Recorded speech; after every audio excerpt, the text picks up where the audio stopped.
이선옥의 젠더의 속살. 네, 이 시간 기다리는 분들이 많이 계십니다. 예, 단단한 개인 그리고 우먼스 플레인의 저자이고 이선옥 TV를 운영하고 있는 이선옥 작가 나와 계시죠? 네, 안녕하세요. 이선옥입니다. 네, 오늘 어디 가 계세요? 오늘 좀 일이 있어서 외부에 나오는 바람에 좀 약간 통화가 불안정한 상태일 수 있었는데요. 네. 해결했습니다. 아유, 감사합니다. 안정된 상태에 있습니다. 그 네. 저기 그 까불지 말라고 좀 혼난다고 막 이렇게 야단치셨다는 소문이 있습니다. 누구를요? 뭐 어떤 소문이지? 아니, 농담입니다. 농담이에요. 아니 그 저기 오늘 질문에는 없는데 네. 예, 네. 오늘 사전에 그 계획한 질문은 없었는데 김부선 씨가 자꾸 나오고 언론들이 이렇게 또 열심히 또 조명해주고 있는 이거 어떻게 보셨어요? 짧게 코멘트를 좀 하나 듣고 싶어서. 예. 제 내용을 지금 전혀 모르는 상태인데요. 아니 뭐 재탕이에요, 재탕. 뭐 저 이재명이 뭐 자기하고 연인 관계였다. 뭐 그러면서 언플을 하고 그러는데 언론들이 또 열심히 실어줍니다. 예. 이게 굉장히 큰 가십이긴 하죠. 큰 가십이긴 한데 워낙 이재명 지사께서 지금 유력한 대권 후보다 보니까 더 그럴 텐데. 네. 어떻게 보냐고 물으신다면 저 같으면 그렇게 하지 않죠. 어떻게 하십니까? 그러면은 그 방법 좀 알려주세요. 아니, 제가 그 여성분이면 제가 김부선 씨라면 그런 행동을 하지 않을 텐데. 네. 글쎄요. 저라면 그냥 무시가 상책이지 않을까요? 무시가 상책. 뭐 이거 소송을 걸어가지고 뭐 본질을 제대로 한번 짚어보자. 그렇게 할 필요도 없다. 네, 그런 사실 언론들에게 그거는 항의를 해야죠. 언론들한테. 이게 지금 뉴스 가치가 있는 것이냐 과연. 예. 그리고 저 같은 사람은 사생활과 공적 영역을 철저히 구분해야 된다는 입장이어서 그런 사적 영역의 일을 계속 이슈화하는 것 자체에 대해서 반대하고 일단 언론이 한번 지나간 이야기를 계속 가십성으로 이렇게 보도하는 것은 저는 뭐 공익적인 행위는 아니라고 생각해요. 네. 그래서 언론에 대한 비판을 조금 더 가해야 되겠죠. 알겠습니다. 네. 예. 자, 그래 오늘 좀 어떤 얘기 해볼까요? 네, 오늘 지난주에 있었던 일 중에 그 환경운동연합에서 그 남성을 비하하고 약간 혐오하는 그런 캠페인 게시물이 하나 있어서 그 얘기랑 오세훈 시장이 어제 오늘 날짜면 그저께죠. 그 공개 사과문을 발표하고 하나 입장문을 냈는데 그 내용에 대해서 제가 결국은 지금 국민의힘도 똑같이 이제 페미니즘이 원하는 길로 가고 있다. 그래서 결국에 웃는 것은 페미니스트와 페미 비즈니스가 될 것이다 하는 그런 내용을 좀 다뤄보려고 합니다. 많은 분들은 말이죠. 네. 그 국민의힘에 하태경도 있고 이준석도 있어서 이 당은 좀 다르다. 이렇게 보는 것 같더라고요. 특히 그 20대 남성들 같은 경우요. 그렇죠. 그 국민의힘에 기대를 걸게 한 그 유력한 이유라고 칠 때는 그 정치인들 중에는 이준석, 하태경 두 분이 컸고 오세훈 시장 같은 경우에는 이전에 서울시장에 재임할 때도 그 여행 도시 그런 걸 만들어서 그러니까 여성 친화적인 그 정책에 대해서 전혀 이질감이 없는 후보이긴 해요. 네. 그리고 이번에는 특히 이제 선거가 일어난 원인이 거기에 있다 보니까 거기에 대해서 더 강한 발언을 해야 된다는 생각을 하신 것 같은데 어차피 그 당 안에서도 생각이 다르잖아요. 그렇죠. 노선도 다를 수 있고 이번에 이렇게 모은 표를 어떤 식으로 이걸 가져갈지는 잘 모르겠지만 하태경, 이준석 그 두 분과는 지금 오세훈 시장과는 지금 이 메시지로 보면 좀 다른 입장이지 않을까 싶은 생각이 들어요. 그 오 시장이 만약 그렇게 나갔을 때 정말 이 페미니즘이 과도하고 이거는 뭐 어떤 휴머니즘에 기반한 게 아니라 남성 혐오의 기초에 있다라는 입장이라면은 오세훈 시장에게 질타를 해야 됩니다. 이준석이. 네, 그렇긴 한데 지금 어떤 입장인 것 같냐면 이 발표를 가지고 또 잘했다고 칭찬하는 남성들도 있고 이제야 뭔가 정상화되고 있다 이런 말씀을 하는 분도 계시고 또 어떤 분들은 이 원 스트라이크 아웃 이거면 또 오히려 예전 민주당과 똑같은 거 아니냐. 뭐 이런 의문과 이제 약간의 불안감을 표하는 분도 있고 지금 아직 이 오세훈 시장의 발표를 어떻게 봐야 될지 좀 혼란스러워하는 느낌이 저는 들었어요. 그래서 저 같은 경우에는 지금 이 입장 발표는 일단 첫 번째로 제도 면에서도 그리고 이념 면에서도 잘못됐다. 그렇게 일단은 말씀을 드리고 네. 왜 잘못됐냐면 그게 제 성명서를 제가 조목조목 좀 반박을 하자면요. 네. 일단 성비 원 스트라이크 아웃이라는 이 제도는 되게 위헌적인 발상입니다. 그 성 관련한 여러 그 비리들이 있을 때 한 건이라도 하여간 문제로 불거졌다면은 이거는 바로 아웃시키는 방향으로. 예. 네, 이 입장문 안에서는 그것이 어느 수위를 성비라고 보는지에 대한 언급은 없습니다. 성비라는 건 뭐의 약자죠? 성비위. 성비위. 예, 성비위 문제라고 얘기를 했는데 이게 성범죄라고 사법적인 판단을 받았을 경우인지 아니면 어떤 수위를 가지고 성비위라고 지금 얘기를 하는지 그 언급이 없어요. 네. 그러면 이게 왜 문제냐면 문재인 대통령이 성범죄에 관해서는 수사만 개시해도 직장에 통보를 해서 불이익을 줘라 이렇게 얘기를 하셨지 않습니까? 그래서 지금 그게 시행이 되고 있습니다. 예. 그때도 그 제도가 굉장히 문제라는 얘기를 저의 경우는 여러 차례 했는데 이게 성범죄에 대한 우리 사회의 그 엄벌주의랑 그 페미니스트들의 요구가 남성들도 성범죄에 대해서 되게 단호한 입장을 보이거든요. 그러니까 이런 문제가 어떻게 시민들의 보편적인 권리에 대해서 권리를 침해하는가에 대한 생각보다는 나는 성범죄자와 다른 사람으로 분리해서 여기고 당연히 그런 범죄를 저질렀으면 벌을 받아야지 이런 생각에서 찬성을 하는 거예요. 이거 보세요. 나임윤경 양성평등 교육 진흥원장이 그런 얘기를 안 해도 이미 우리는 남성은 잠재적 가해자고 그렇기 때문에 가해자 아님을 정성스럽게 입증하는 거 아닙니까 그게? 그렇죠. 그래서 이게 그런 논리가 우리가 지금 그게 말이 되냐라고 하지만 실제로 지금 시행되고 있는 이 제도에서 보면 수사기관에서 수사를 개시했다는 건 그 자체가 유죄라는 건 아니잖아요. 누군가 뭐 고발을 하거나 고소를 해서 성범죄한 범죄 유형으로 신고를 당할 수도 있는데 그럴 경우에 수사기관에서 수사를 해야 돼요. 그러면 수사 개시했다고 해서 이 사람이 유죄라고 단정을 하면 안 되는데 그 즉시 불이익을 주라는 그런 지시를 대통령께서 내리셨고 이게 시행이 되고 있기 때문에 이게 사실 법률을 입법부가 고치지 않아도 실제로 그냥 행정부 자체만의 범위에서도 시행이 된단 말이죠.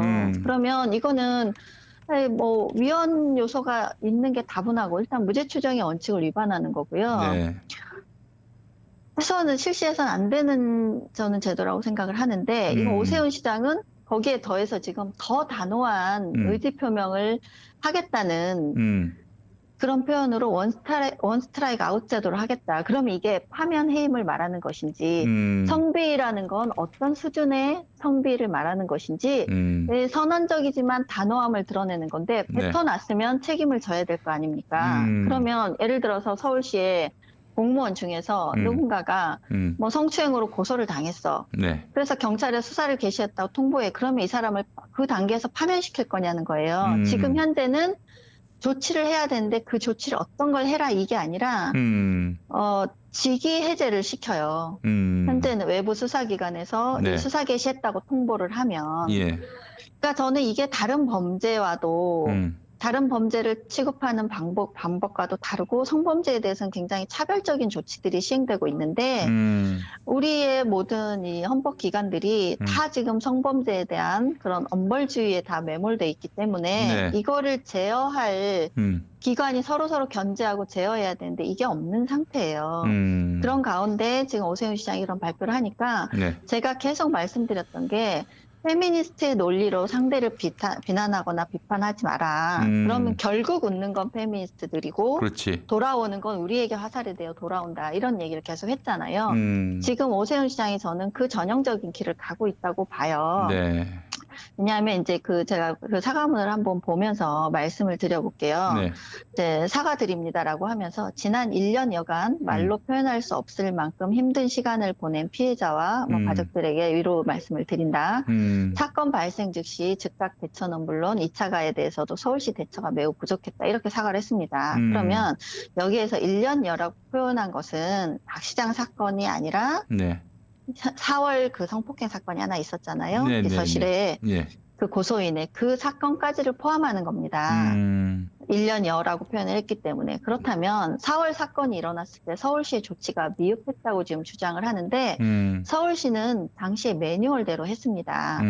그 당시 서울시 매뉴얼에서는 수사기관에서 통보를 받으면 즉시 업무에서 배제를 시켰고 직위해제 조치를 했습니다. 네. 수사 개시를 했다는 상황만으로. 예. 유죄 판단이 아닌데도. 네. 그리고 그 고소인에게 젠더 특보를 연결해서 젠더 특보를 통해서 필요한 조치를 하라고 네. 또 지시를 했어요, 박 시장께서. 그렇죠. 매뉴얼대로 네. 했어요. 예. 네, 그리고 필요한 조치를 요청하고 해결하도록 했습니다. 그런데 이 고소인 측에서는 이 지금에 와서 정무라인이, 서울시 정무라인이 그 사건을 덮으려 했다라고 하면서 2차 가해로 그 정무라인들을 다 싸잡아서 비난하고 결국은 수사까지 하게 된 이런 일이 벌어졌죠. 네.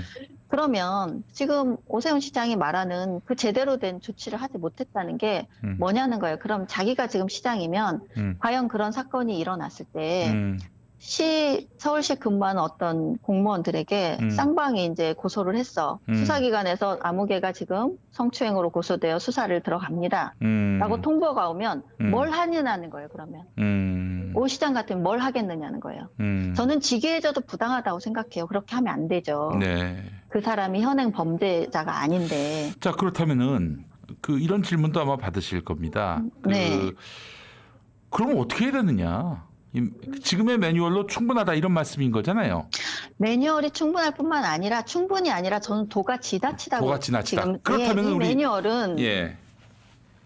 그렇다면 저는 제도는 그러니까 성희롱이 있고 성추행이 있습니다. 성희롱은 현재 사법적인 처벌을 받는 죄는 아니에요. 네. 직장 내 성희롱 사건은 그 사업주가 계도하고 계몽해서 개선해 나가도록 하는 영역이지 네. 성희롱이 사법적 판단, 처벌을 받는 경우는 미성년자에 대한 것과 한 가지가 더 있는데 하여튼 그래요. 성희롱은 그래서 직장에서 성희롱 피해를 호소하는 사람에게 사법적인 판단을 구하도록 지원을 해줄 수는 있지만 그 네. 자체가 처벌을 받는 범죄는 아닙니다. 형사처벌 범죄는. 성추행은 달라요. 그러면 사안이 성추행이면 사법적 판단으로 그 개인들이 가야죠.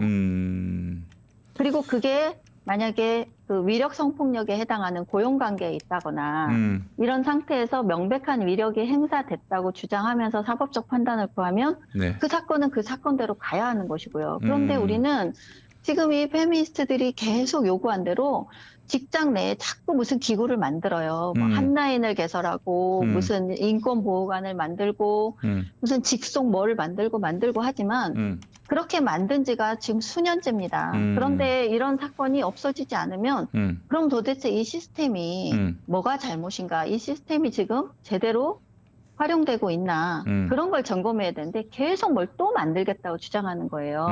그게 왜 그러느냐. 네. 페미니스트들이 그렇게 요구를 합니다.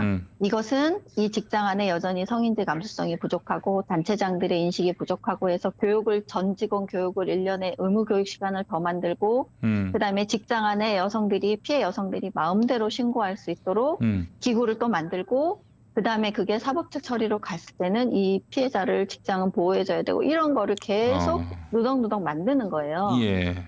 지금 서울시도 그렇게 운영되고 있습니다. 저는 박 시장님이 지금 이렇게 상황은 안타깝게 됐지만 그걸 선도적으로 시행을 하신 분이 박 시장님이에요. 그 성인지 감수성이 모자라서 네. 박원순 시장 사건이 있었던 거는 아니잖아요. 그렇죠. 그러니까 성인지 감수성이라는 게 도대체 뭔가 이제는 그런 개념이 우리가 실생활에서 동료 사이에 혹은 남성 여성 사이에 생활을 하는데 자꾸만 누군가를 범죄자로 만들고 있지는 않은지 이 개념이 도대체 정확하게 무엇인지 이런 걸 돌아봐야 되는데 그렇게 하지는 않고 계속 그게 부족하니 더 교육을 받아라. 인간을 개조하라는 거예요. 이거는 자기들에게 교육을 받아서 그런데 어떻게 꽁으로 해줍니까? 꽁으로 해줘요? 교육은 어떻게 꽁으로 해줍니까? 어떻습니까? 다 돈 받고 하죠. 돈 제가 받고. 페미 비즈니스라는 말을 왜 얘기를 하겠습니까? 그거 다 여성 운동가들이 자기 강사 자리 다 들어갑니다. 아, 그래요. 전국의 지자체 다 교육해라 해서 지자체, 공공기관, 민간기관, 학교, 뭐 교육기관 할 거 없이 다 교육해야 된다고 하잖아요. 네. 권인숙 의원이 전국민 젠더 감수성 교육을 법안 발의를 하지 않았습니까? 그래요. 몰랐습니다. 전 국민이 받아야 된다. 전 국민이 지금, 아니 직장에서도 봤는데 뭐 굳이 네. 또 그러니까 이거예요. 페미니스트들이 주장하는 건 사람이 태어나서 죽기까지 예. 생애 전 주기에 걸쳐서 젠더 감수성 교육을 받아야 된다고 합니다. 그러니까 뭐 유아기엔 유아기대로 유치원기 초등학교 때, 중학교 때 그 나이별로 생애 주기에 걸쳐서 그러니까 이제 받아야만이 예. 코로나 백신처럼 분기별로 한 번씩 맞아야 네. 하듯. 네. 네, 끊이지 않고 전 생애에 걸쳐서 받아야만 젠더 감수성을 갖춰서 성범죄가 없어진다고 얘기를 해요. 아니 여성도 받아야 됩니까? 여성도 받아야 된다고 주장을 하는데 같이 받으면 뭐합니까? 예. 나이민경 원장이 교육 내용을 보세요. 예. 남자는 성범죄자가 아니라는 걸 정성스럽게 입증하라고 하지 않습니까? 정성스럽게. 예. 네, 이런 교육을 받으라고 하고 있으니 네. 그걸 더더군다나 전 국민한테 받으라고 하고 있으니 이런 문제가 있고요. 네. 제가 예. 그 오세훈 시장에 전담 특별기구를 또 시장이 만들겠다고 했습니다. 네. 그러면서 뭐라고 했냐면 예. 시장으로부터 완전히 분리 독립된 외부 전문가들로만 구성된 전담 특별기구를 설치할 것을 공약을 하셨습니다. 그래서 이 얘기를 뭐 피해자를 만나서도 했대요. 그런데 전담 특별기구가 지금 왜 필요하냐는 거예요. 이거는 조직 내부에서는 이 문제를 해결할 수 없다는 전제를 하고 있습니다. 그러면 네. 저는 사법기관으로 가야 된다는 거예요. 아. 조직 내부에서 할 수 있는 건 계속 계도, 캠페인하고 계몽하고 그렇지 직장 내에서 어쨌든 성희롱 성추행 사건 없어야 되는 거니까. 네. 그런데 성추행 사건은 직장이든 어디든 없어야 되는 거예요. 그 사건을 이렇게 특별하게 취급하는 자체가 저는 이미 너무나 과한 선을 넘어섰다고 보고 해결할 수 없다는 게 조직에서 그럼 사법 처리를 합니까? 뭘 합니까? 이런 직장들에서 그 네. 해결이라는 게 뭐냐는 거예요. 해결의 네. 상이. 예. 그러면 신고만 당해도 그냥 원스트라이크하고 파면 해임하겠다 이것밖에 없는데 결론이 그게 맞냐는 겁니다. 네. 한 사람과 그 가족의 삶이 걸린 문제를 누군가가 일방적으로 신고를 했고 피해를 호소한다고 해서 이 사람의 삶을 통째로 망가뜨릴 수 있는 권한은 누구에게도 없어요. 그런데 예. 어떤 기준을 가지고 이걸 시행하겠느냐는 거예요, 저는. 그래서 직장 내 성희롱 사건이 그럼 일어났어. 그럼 서울시 같은 경우에는 규모도 크잖아요. 그러면 그 외부 기관에 사건이 일어날 때마다 맡겨서 그 외부 기관 사람들이 들어와서 직원들 조사를 하고 그렇게 직장을 사실 그러면 들쑤셔 놓을 수밖에 없는 상태인 겁니다. 그러면 어떤 방식으로 이 사람들이 권한을 갖고 개입하고 조사를 할 건지 이 사람들이 어떤 전문성이 있는지 전문적인 수사력을 가진 사람도 아니고 수사기관도 아니고 결국 누가 들어오겠습니까? 여성단체 사람들이 들어와요. 아유 또 여기서 또 비즈니스가 또 형성되는군요. 네. 예. 보세요. 인권위원회에서 서울시 상대로 조사하겠다고 지난번에 했습니다. 예. 그래서 결국 그 사람들 서울시 직원들 수십 명을 만나서 조사했죠. 네. 조직은 쑥대밭이 됩니다. 쑥대밭이 싱숭생숭하게. 예. 그렇죠. 그러면 이거는 직장의 문화나 동료애나 이런 협력관계를 사실상 파괴하는 제도예요. 그 외부 사람들이 들어와서 한다는 게. 그런데 더군다나 당시 인권위원장은 이미 박 시장을 가해자로 예단을 하고 그런 표현을 이미 발표를 하고 그런 편향을 가진 상태에서 조사를 합니다. 네. 그러면 그 조사관이란 사람들이 어떠한 편향과 예단도 없이 이 사건을 조사한다? 우리가 그렇게 단언할 수 있습니까? 없잖아요. 우리에게는 전문적인 수사력과 경험을 가진 수사기관과 사법기관이 있습니다. 그럼요. 예. 네, 조직 내에서 할 수 있는 일과 없는 일을 분리해야 되는데 자꾸만 옥상옥인 조직을 만들어서 네. 조직 내부의 사람들을 오히려 힘들게 하고 조직의 그런 어떤 직장 문화를 계속 파괴하고 이거를 해결책이라고 계속 내놓는 거예요. 저는 그런 의미에서 보면은 그 페미니스트들이 네. 야 사법기관 웃기지 마. 우리들 네. 눈밖에 나면 너희들 다 그냥 끝나는 거야. 이런 모종의 시그널을 주기 위해서 그걸 세뇌시키기 위해서 그런 것 아닌가 그런 생각까지 들어요 사실은. 페미니스트들은 그 처벌 권한을 자신들이 갖기를 원합니다. 그렇죠. 그래서 예. 늘상 하는 얘기가 사법기관도 남성 위주여서 남성 권력의 하에 있기 때문에 제대로 처벌하지 못한다라는 말을 늘상 합니다. 네. 그러면 그래서 여가부가 조사 권한을 달라고 하잖아요. 여가부가 그걸 요구하고 있어요. 그러면 자신들이 어떠한 수사력과 경험이 있냐는 거예요. 자신들이 전문성이라고 얘기하는 자체가 해바라기 센터에서 지체장애인이 와서 상담을 하는데 이 사람을 대상으로 계속 유도하는 거예요. 성추행을 당했죠? 이렇게 행동을 했죠? 그 유도신문하면 안 되거든요.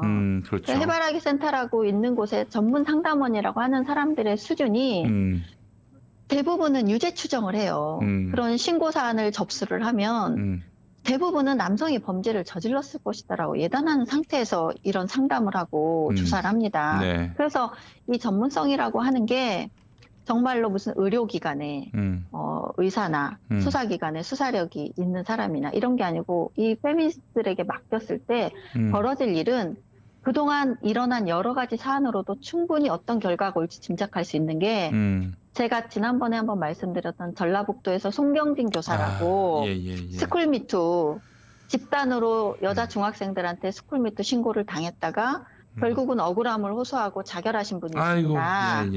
그 송 교사님이 최근에 이제 무죄 판정을 받았어요.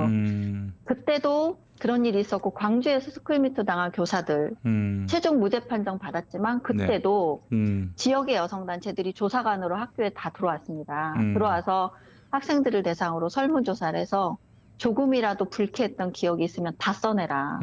그래서 결국 이 선생님들이 성추행 가해자로 누명을 쓰셨어요. 근데 재판까지 수년이 걸렸고 명예회복은 일단 불가능하고. 그런데 제가 이런 거에 대해서 뭐 사과하거나 혹은 뭐 그분들의 권리가 없습니다. 구제되거나 그런 거 없어요? 없습니다. 예, 없습니다. 뭐야 그게 그러면은? 전북교육청, 광주교육청 다 진보교육감들입니다. 하하. 그리고 서울시에도 사건이 있었어요. 서울시에는 지금 인권위원회도 있고요. 서울시 별도에 시민인권보호관도 있습니다. 그런데 지금 서울시가 시스템이나 기관이 없어서 이런 사건을 해결 못하는 게 아니에요. 해결 방식을 페미니스트들이 원하는 대로 가져가면 그걸 충족할 수 있는 기관은 없습니다. 예를 들어서 2013년부터 시민인권보호관이 서울시에서 일을 하기 시작했는데 서울시 시정 상황에서 발생되는 인권 침해나 뭐 성희롱 같은 업무를 이 사람들이 맡아서 조사하고 시장에게 처벌을 건의해요. 그런데 서울시장의 박현정 대표가 이 시민인권보호관에게 서울시 직원들이 조사를 받고 나서 파면 건의를 해서 파면이 됐습니다. 그런데 결국은 무죄를 받았어요. 왜냐하면 그 서울시장 단원들이 입맞춤해서 짜고 이 사람을 성추행으로 모의해서 몰아내자고 한 그 카톡 대화가 수사기관에 의해서 결국은 적발이 됐어요. 그런데 이 시민인권조사관이란 사람들이 수사력이 있습니까? 그런 거 밝혀내지도 못해요. 그런데 예를 들어서 10명이 짜고 5명이 혹은 입을 맞춰서 이 조사관의 조사에 응하면 한 사람을 잡는 건 아무것도 아닌 거예요. 그렇죠. 예. 그러면 박 시장 같은 분은 그런 일이 직원들 조사한 결과 이렇게 결과로 드러나서 올라오니까 파면을 시킨 겁니다. 그러니까 이런 시스템이 있다 한들 이걸 악용하는 사람들이 있는 한은 시스템의 문제가 아닌 거예요. 그런데 또다시 시장 직속에 독립적 기관을 만들어서 그걸 운영하겠다? 이것은 사실상 이 공직사회, 공무원 조직이 불신과 갈등으로 가는 길이에요. 제가 단체장이라고 하면 절대로 지금 있는 제도만으로도 차고 넘쳐서 이런 공약하지 않습니다. 그런데 중요하게 이거는 되게 뼈아프게 들으셔야 될 얘기인데요. 네네. 이런 뭐 인권위원회, 시민인권보호관에 누가 들어가느냐. 전북교육청도 마찬가지입니다.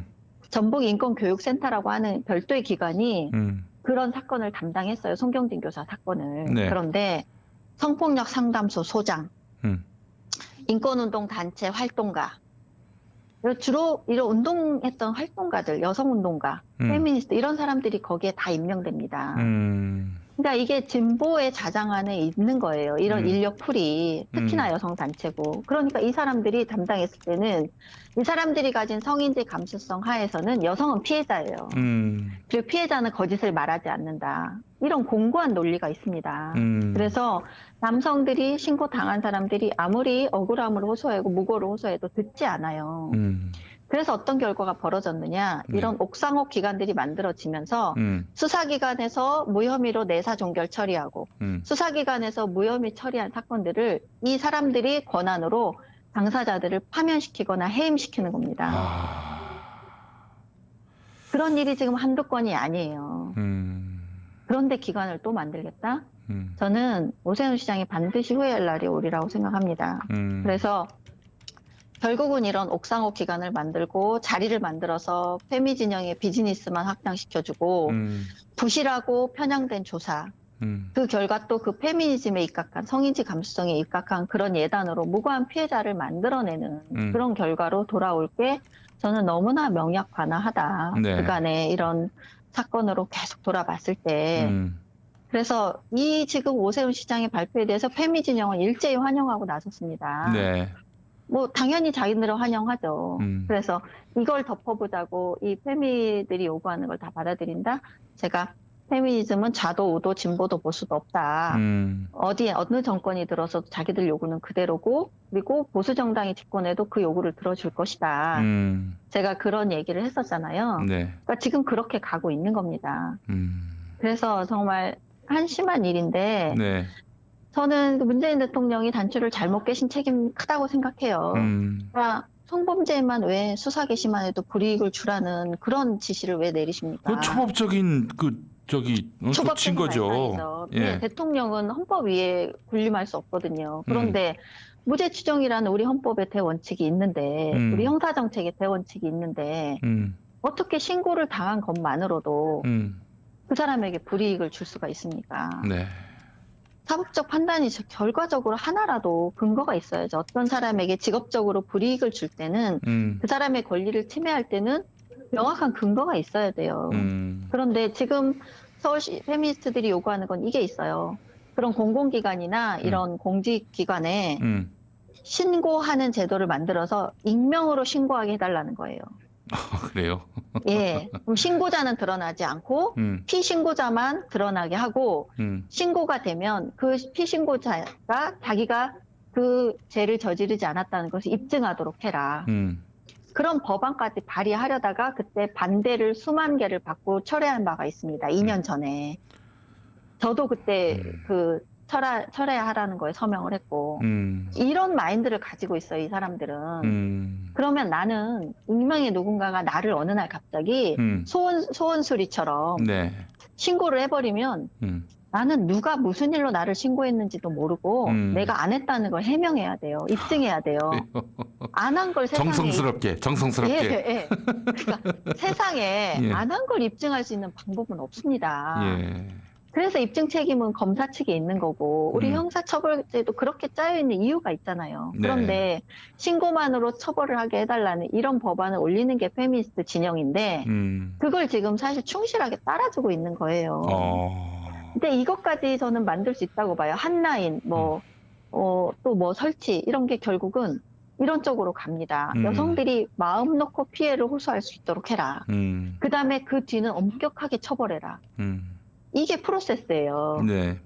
법안 발의까지 하려고 했었다니까요. 그런데 법안은 어쨌든 그런 시민들의 감시의 눈이 있으니까 시도했다가 좌절할 수 있지만 네. 이런 그냥 공공기관인 한 기업 안에서 이런 걸 운영해버리면 그거는 당한 사람이 소송을 해서 그 회복을 하기까지 너무나 오랜 시간이 걸리고 개인이 당장 불이익은 받아서 자기 삶은 또 타격을 입고 이렇게 되고 있다는 거죠. 지금 현재도 그래서 정말 너무 이 성범죄 영역에서는 문제가 많습니다. 네. 그래서 저는 마지막으로 이렇게 한마디를 하고 싶은 게 오세훈 시장의 조치를 환영하는 그 남성분들에 대해서 제가 좀 조언을 드리고 싶어요. 왜냐하면 페미코인을 네. 따시려고 한 분들이 아닌가 싶은데. 예. 아니 이분들은 오히려 이제 이분들이 사실은 국민의힘을 지지했던 거는 민주당의 친페미 정책을 반대하고 거기에 분노했기 때문이 있어요. 근데 왜 분노했느냐?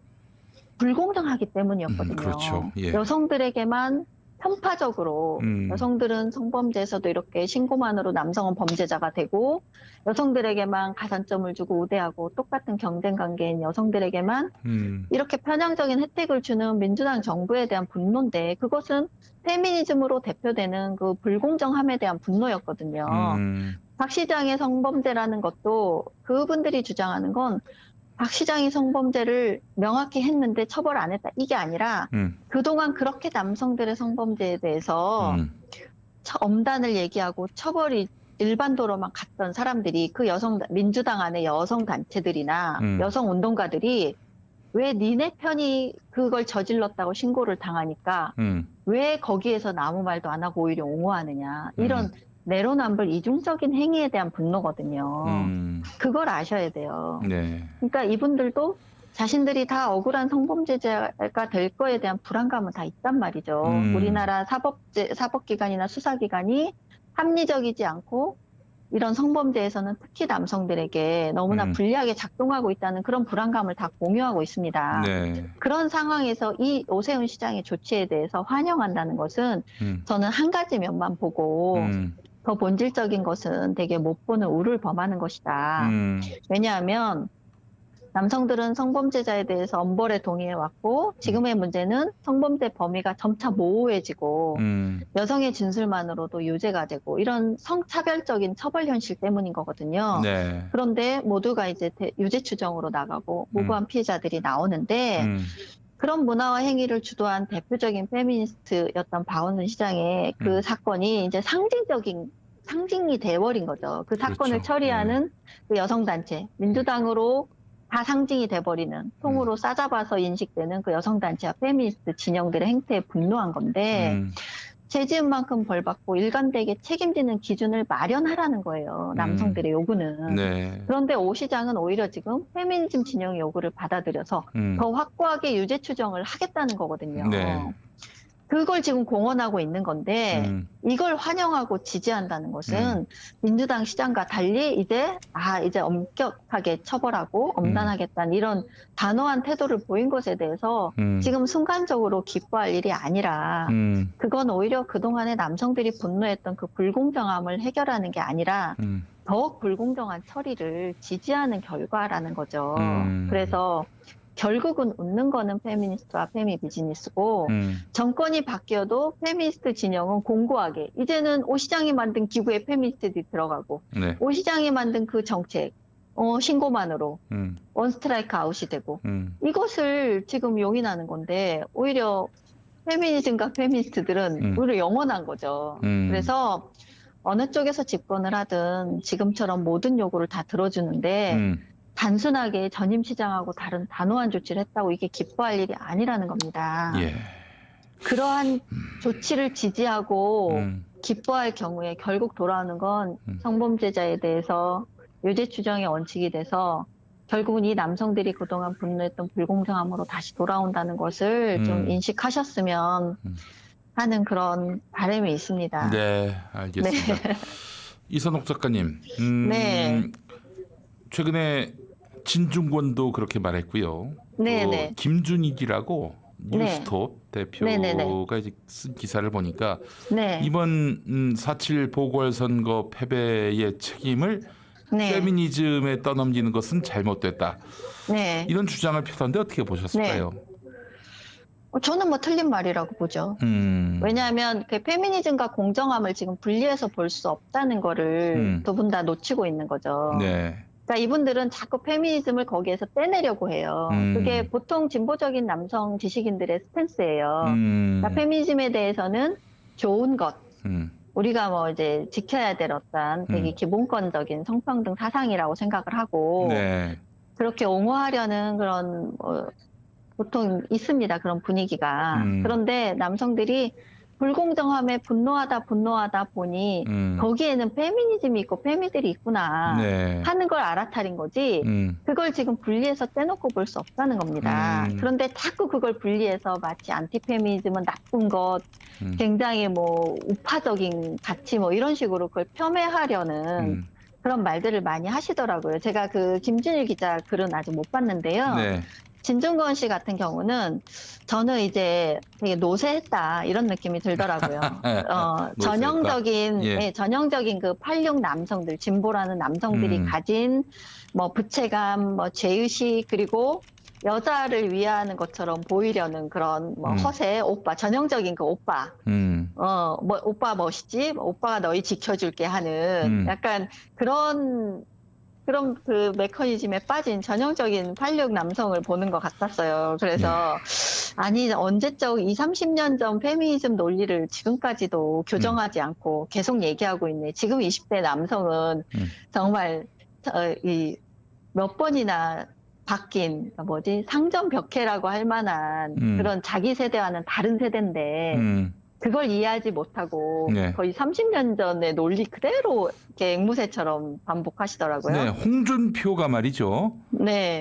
내 가족, 내 각시 그리고 내 주변의 여성분들 피해를 당하거나 음해를 당하거나 곤란을 당할 때 그것을 방어해주고 그렇게 하는 네. 것이 내 역할이다. 요즘 페미니즘 가지고 여성을 과도하게 우대한다. 그런 남자들이 네. 있는데 그건 네. 내가 보기에 좀 째째하다. 네.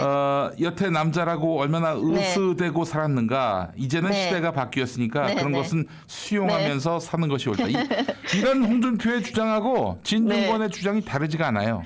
그렇죠. 거울상이죠. 마초 진보, 마초 보수인 거죠. 네. 똑같은 거예요, 그게. 예.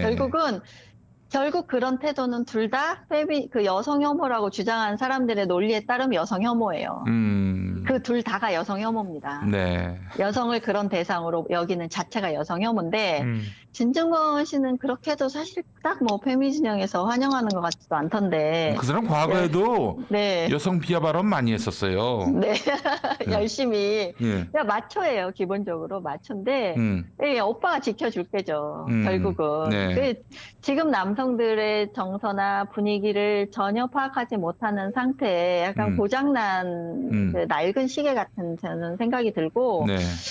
제가 오늘 이제 결론을 지으면서 정리를 하자면, 오세훈 시장의 이번 조치는 위헌적이기도 하면서 매우 잘못된 조치고, 이것을 단호한 조치라고 환영을 하는 것은 그동안 공정성에 분노해왔던 남성들이라면 그것은 이율배반적인 지지다. 그래서 그 본질적인 것을 한 번 더 들여다볼 필요가 있고 네. 민주당은 지금 사실 온 언론 매체들이 지금 열심히 페미니즘과 그 공정함에 대한 분노를 분리하려 하고 있어요. 그래서 페미니즘 때문이 아니다라는 기사를 뭐 한겨레, 경향, 뭐 오마이, 프레시안 뭐 대부분의 매체에서 지금 막 쏟아내고 있습니다. 네. 결국은 이 이데올로기 전쟁으로 가서 이걸 판을 바꾸려는 거예요.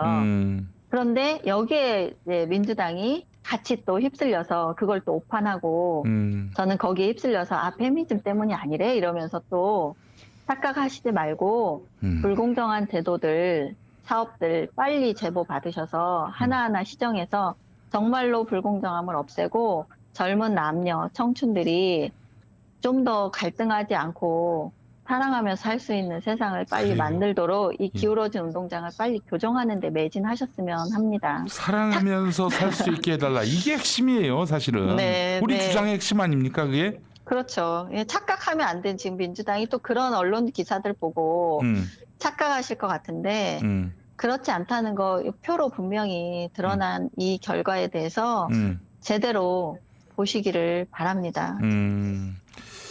네. 알겠습니다. 아이고, 이선옥 작가님 밖에 계신데 오늘 귀한 시간 내주셔서 감사합니다. 아유, 예, 별 말씀을요. 네. 저 우먼스 플레인 좀 많이 사주십시오. 여러분 책 좀 많이 사주시고요. 또 최근에 그 무고죄 관련한 피해 단체가 또 생겼어요. 네네네. 생긴 지 좀 됐죠. 예. 무고 상담. 제목을 제가 잊어버렸어. 제가 좀 찾아보겠습니다. 소개 좀 해주세요. 한국 성범죄 무고 신고센터. 예. 네, 맞습니다. 네. cafe.naver.com/ My Life for Happy. My 네. Life for Happy. 네. 네네. 한국 성범죄 부고센터 여기로 오셔서 네. 이런 좀 어려운 사정이 있거나 그런 분들 도움을 받으시고 또 우리 사회 이런 말도 안 되는 파시즘적인 그런 일방 논리, 페미니즘 일방 논리를 바로 잡는데 또 뜻을 함께 모아주시면 감사하겠습니다. 네, 거기 그 문성호 소장도 되게 열심히 활동하는 젊은 남성이에요. 네. 한번 김용민 TV에도 한번 초청하셔서 네. 어떻게 지금 이런 페미니즘의 바로와 함께 무고 피해자들이 늘어나고 있는지 그런 상황을 매우 잘 설명해 주실 겁니다. 네, 알겠습니다. 조만간 한번 네. 모시도록 하겠습니다. 네. 이선옥 작가님 말씀 잘 들었습니다. 네, 고맙습니다.